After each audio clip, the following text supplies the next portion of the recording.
रोजच्या ढेल्यात काही रेंजच गेली नाही म्हणजे मला मागच्या सगळ्यांना प्रमाण झालं की टाळी वाजवायची आता लक्ष नाही. बरं जाऊ दे आता सांगा किती पिढ्या झाल्या? 6 हुशारीत माणसं आता मला कळलं. हो गाव हुशार आहे, श्रोते हुशार आहे. 6 बोलतात नाही तर सरासरी सगळे 5च. याचं कारणच आहे महाराज, 5 महिन्याचं कारण आहे. मोजताना तितके दिसतात पण स्वतःला सोडून देतात मोजणारे, म्हणून 5 दिसतात.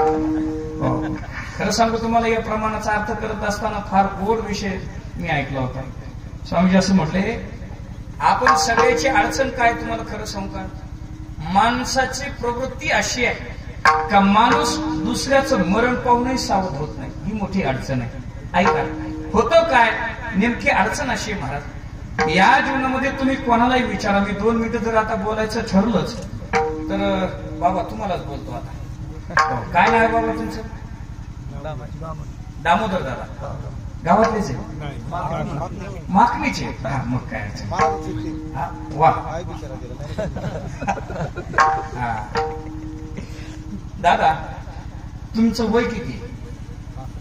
65. वडिलाची तब्येत? वडील गेली. मग आजोबा आणि पंजोबा?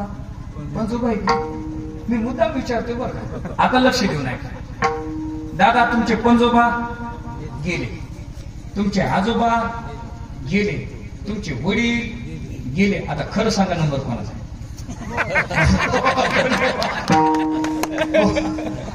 धन्यवाद कृष्ण दादा.